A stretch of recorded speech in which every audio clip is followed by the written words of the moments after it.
Hi you guys, welcome to my channel. My name is Cheney and I'm a homeschooling mom of 3 kids ages 11, 4, and 10 months. And today I'm going to share with you our curriculum picks for the 2021-2022 school year for math. So the first thing that I'm going to show you guys, give me a second to rearrange my table here, is musical multiplication. Now this is an add-on from The Good and the Beautiful, and it comes with songs, so I don't really have a way to show you the songs. If you want to hear them, leave a comment and I'll see what I can do. But it comes with 4 sets of books. I've already kind of started doing them with my son. He enjoys them. My older son enjoys them too. They just go through and they listen to each song. So this one is 3 times 3 is 9. 9 monkeys on a vine.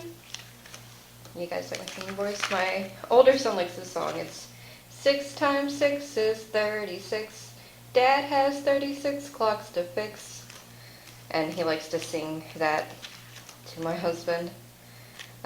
Yes, there's these cute little pictures. You go through all the songs. As the songs repeat, it will start to cut out, so it won't say the 9 and the kids have to sing it in. And we've enjoyed it so far. I think it's going to be a good addition to the school year. But we'll start taking that more seriously this year. So far it's just been sort of something we do for fun. Now we are going to be doing our first math curriculum is The Good and the Beautiful's Math 2. This is unfortunately the discontinued math, so you can't buy this anymore. I have 2 activity boxes. I bought 2 because I'm going to be using it with both of my kids, and I will flip through to just sort of show you guys like what we're doing. If you can find it out in the world somewhere, I would highly recommend it. I have not tried the new Simply Good and Beautiful Math yet, and I am unfortunately one of the people who were really heartbroken that they were discontinuing this math. We love it. I just think it's such a beautiful curriculum. I like the spiral approach. I love that it's not just math. It's, math in the world, math in art, math in money, geometry and measurement. It's told through, like for example, this is a story with a moral. It's called Paper Out, and the moral is, the happiest of people don't have the best of everything. They just make the best of everything. So that's lesson 1. We're starting off with a pretty picture, a story, and the story has math in it. Every day you're going to have a daily dose, which is just sort of a review of other things that you have gone over before. And then you'll have your main lesson, which includes the story. And then, like this is geometric art, which is an optional thing. So as you can see, if you go through all my curriculum videos, every subject incorporates other subjects. I don't like to just do math and just do language arts and just do history. I want them all to sort of come together in one cohesive line, because everything has to do with each other. So you'll do your main story lesson. You'll probably have either an art activity or like a picture study. And then there will be a worksheet and a bonus activity. I'm already seeing some in here that I'm going to definitely pull out. Like this will be great for St. Patrick's Day, so I'm probably going to pull this out. If you watched my science video, you'll see that I still had papers that I pulled out from the level K, just to save for a time when, St. Patrick's Day, I have a St. Patrick's Day math page. There are some that are going to incorporate really well with our bug unit. So see, this is, you trace each shape with the corresponding color and then count how many you found. And by the time you're done, it'll make a really beautiful picture. Yeah, so here's some bug math that I will probably save for our science day. So I know a lot of people complained about how much time this took. For me, I don't like how much time this takes. I just won't take as much time doing it. Curriculum is a tool, not a tyrant. I will incorporate it and restructure it and use it as I see fit, as it works for my family. This is like really good cardstock paper too. It's not thin at all. But yeah, I will be going through this with both of our kids. This is a religious one as well. All of the Good and the Beautiful curriculum is religious. Stuff like this, I'll probably not do. I have mathematician studies, we'll get there in a minute, that correspond with our history unit. So stuff like this isn't necessary, but it is really beautiful. And if this is your thing, you know, I would think that this is great. This just is heavily influenced by religion. So, however, a lot of people sort of fussing about religious and not religious. Honestly, Christians and non-Christians agree that 2 + 2 is 4. Like, I don't understand why there's so much emphasis on it. Like I said, it's a tool, it's not a tyrant. If you don't like what it says on a page, just, you know, turn the page. There will be another one that doesn't have anything in it. That's genuinely how I do things in my house. Okay, so that is, again, the beautiful math book. Now, they all come with these math activity boxes. Again, unfortunately, they don't make these anymore, so I don't know if it's worth it to do a flip through, but just to sort of give you an idea, it came with this measuring tape, this little Good and the Beautiful measuring tape. My 4-year-old loves measuring things. He's had tiny measuring tapes that are look more like construction. He likes to help his dad measure things and put things together. This got thrown in here. This was an activity from, I think, the level 1, or math 1, so that just, it's still in there. These, which should be in a bag, but they're not. As you can tell, he's already kind of dug into this. This activity box went to the level 1 as well. So this is, you know, as you can see, this is all fun and games. I have a second box that hasn't been opened or put together at all. So if I come to something that I've lost pieces to, then I will just go get the other one. These are some fraction pieces, and you know, you just go through and put them together. These are game pieces and solid geometric shapes, which are going to go really well with all of our mathematician studies because they're all sort of based in geometry. And then there's some game pieces. These are paper dominoes. I have kept dominoes in my house since forever ago. My 4-year-old loves to play with them. These cards, I are probably only going to go to my 11-year-old because they look like something that are going to get lost and destroyed immediately as soon as I take them out the box. So I've kind of been hiding them in here as long as I can. These are the flashcards that go along with the musical multiplication. They're in the back and you cut them out. I just have them in this bag and in here so that we can go through the flashcards when we're done going through there. I'll clean that up later. These are more just like number cards. All of this goes towards games, so I'll get to those in a second, but there are like little games in the back that go with each lesson. These are seashell manipulatives, which I'm sure I will store away when we inevitably get to studying the ocean and water. These are egg manipulatives, which would be great for like a bird unit, if you can find these anywhere. I'm sure eventually these are going to end up on Facebook Marketplace for dirt cheap. Somebody will need them. These are some dice and game pieces. These are Tangram pieces. Sorry, guys. Marble manipulatives. These, there was a 3-story in level 1 about kids playing marbles that just led to my kids getting actual marbles. So I don't know how much these will get used this year. These base 10 bricks, I love these. My son loves these. These are a great way to kind of visualize place value. We played with these a lot. So much so that I'm pretty sure I'm going to have to pull the new box out to get more bricks because I think we've lost a bunch already. And then it comes with all of these Tangram cards. The other one did. These increase in difficulty, so as you can see, these don't have the lines on them. Earlier ones do. So this is a lighthouse. This was in the level K as well, and this is genuinely something that I will just pull out and I'll hand to my kids, and they will have a field day to play with.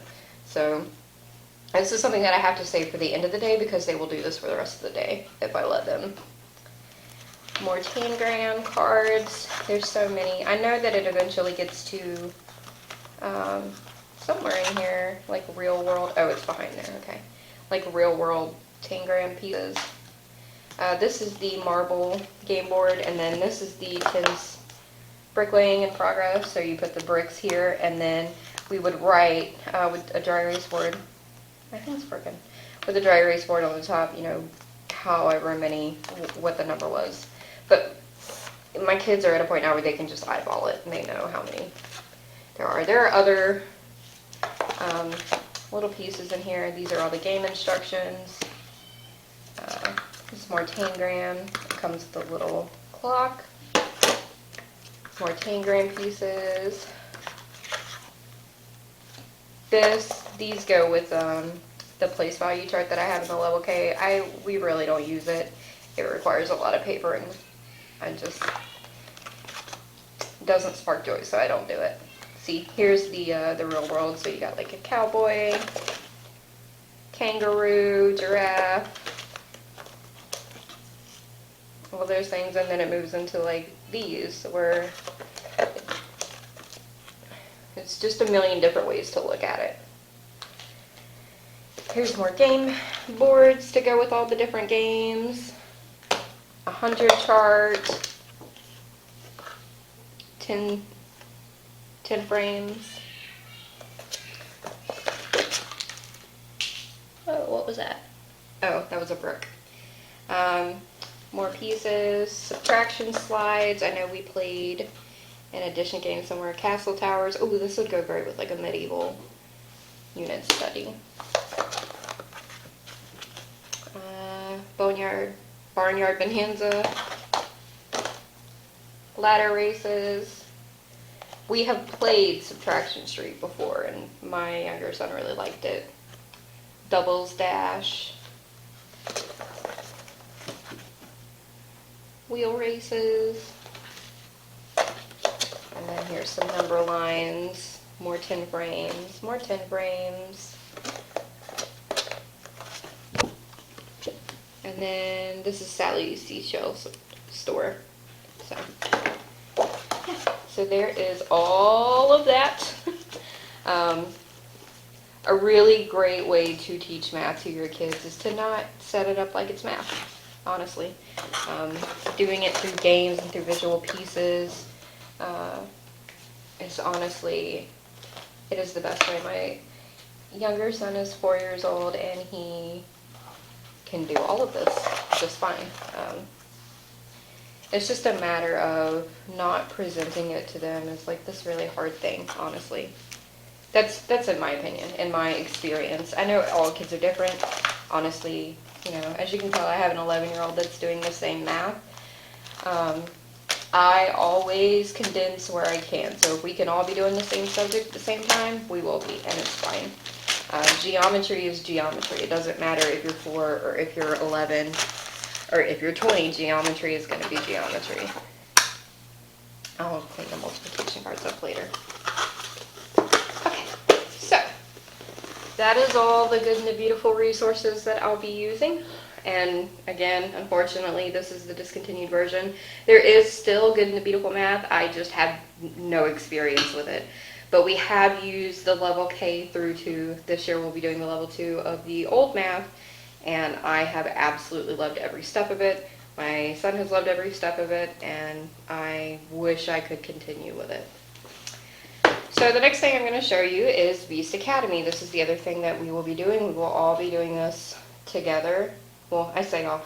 Both my sons will be doing this together with us. And this is structured completely differently. So The Good and the Beautiful is a spiral program, so it's adding in little concepts and building and building and building and building, but you're doing a lot of things at the same time. This is a mastery program, so this will introduce a concept and then they'll work on that concept every day for a week, and then it'll introduce a new concept and they'll work on that concept every day. And I feel like these two complement each other very well. They fill in each other's gaps if there are any. and they speak to my kids in different ways. So this is set up like a graphic novel of beasts, and they have these conversations and they introduce these math concepts in a really fun and interesting way. And this approach to math is completely different than this approach to math. So if something misses from there, they'll get it in a completely different way from here. And at any given time, these books are readers. So even years from now, you know, if these are just fun comic books. So they can pick them up at any point and read them, and it's still fun. It doesn't read like a textbook. So these characters are still fun, they're still entertaining, and they can read them at any point, and it's still a fun story to read. So you'll read through these guidebooks. There are 4 in each level. I chose level 3, and this is just me sort of stepping my younger son up a little bit, and then this one's, you know, a little step up from that. But I actually found that they go over a lot of the same concepts. So like I said, with this being a spiral program, it's going to introduce some of those geography and algebraic concepts earlier and build up to a higher level of understanding, whereas this is going to just say, you know, skip counting, and it's going to practice skip counting, and then it's going to move from skip counting to multiplication, and then it's going to practice multiplication.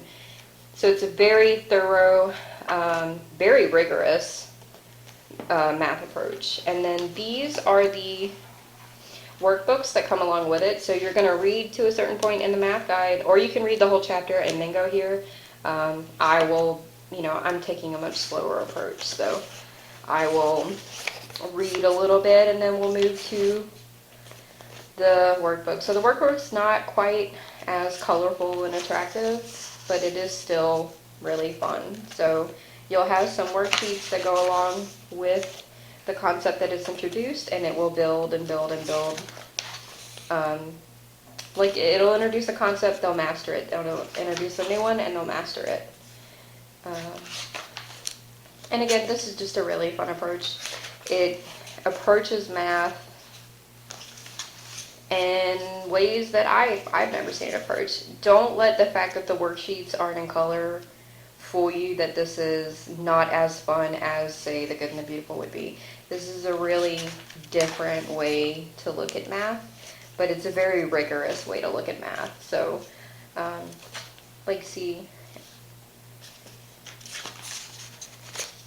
this is not something I would have ever seen in my math class, you know.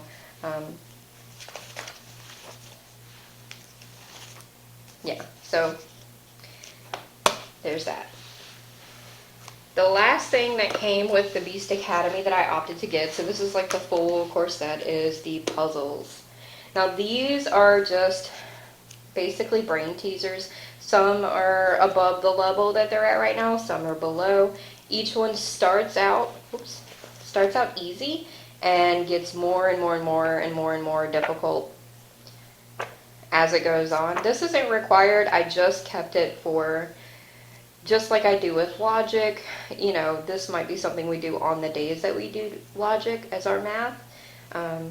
They just do a great job of really working your brain. Me and my 11-year-old were looking at these already, and they were kind of struggling for me, or kind of a struggle for me to figure out some of the harder ones. So just to keep their brain working for fun.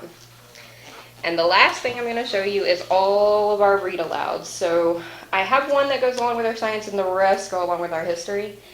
For science, we are studying arthropods, and I found this book. It's super cute. It's called A Remainder of One, and it's a story about a bug who is a soldier, and they keep dividing up into these groups. So they try to divide into 2, and there is a remainder of 1, and he can't be in the group. And then they divide into 3, and there's a remainder of 1.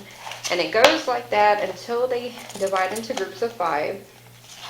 And finally, he, you know, he's got a team.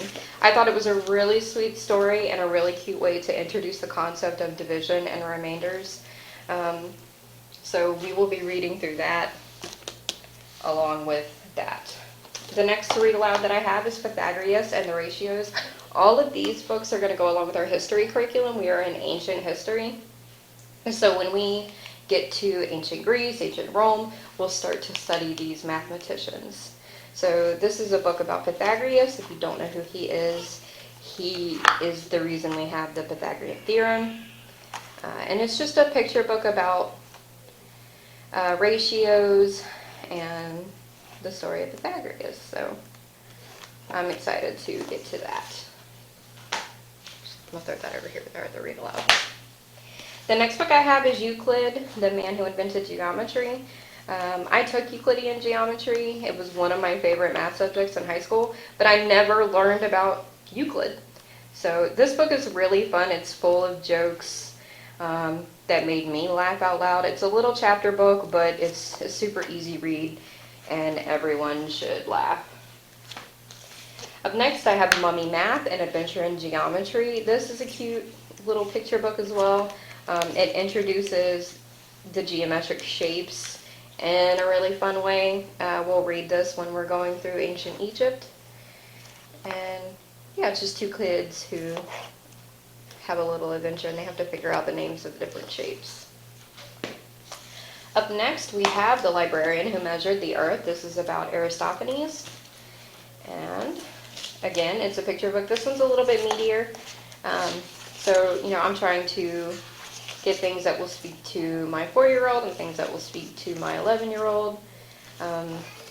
But I feel like this is a more fun way to learn about different math concepts. And you can even take this book and calculate the circumference of the earth yourself. Sorry, my baby's crying in the other room. So that is a project that we will probably do when we get to there. Up next, I have The Story of Clocks and Calendars. This is, again, a little bit of a meatier book, but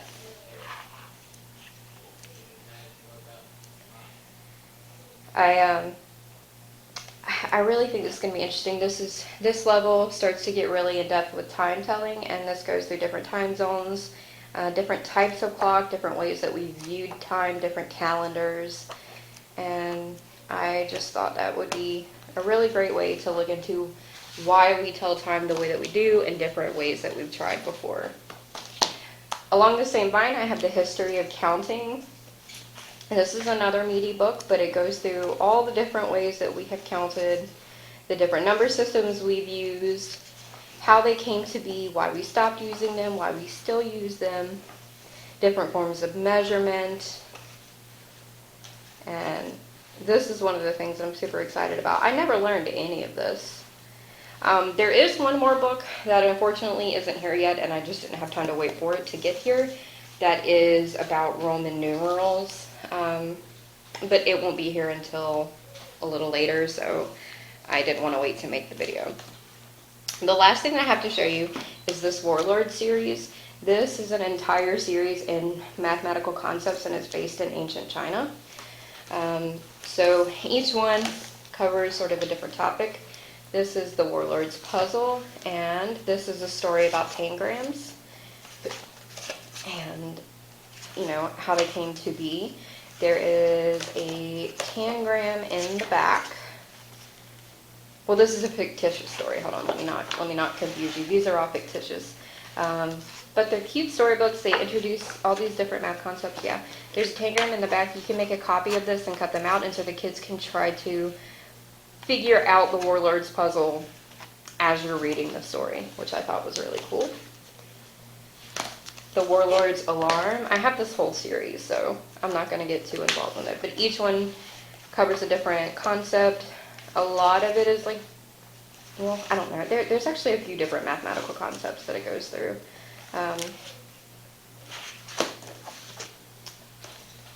The Warlord's Messengers. I just thought this was such a cool way to learn math through a story.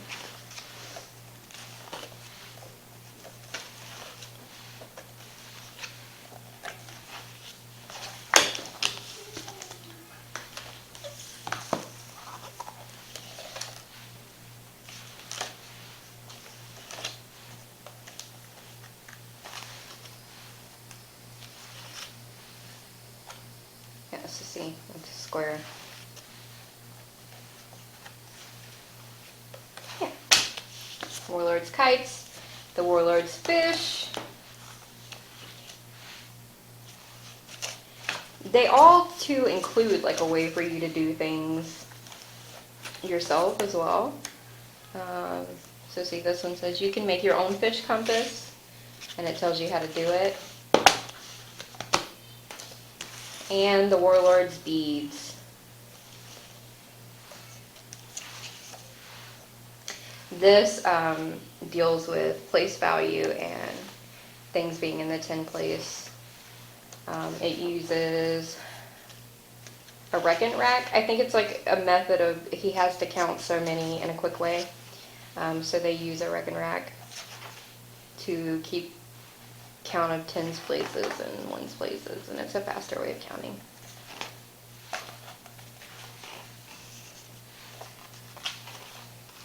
Yeah, there you go. It tells you how to make your own at the end. So that is going to be everything that we are using for math this year. If you want to see anything any more in depth or have any questions, leave a comment down below and I'll do my best to try to get to you. And yeah, you guys have a good day. Bye.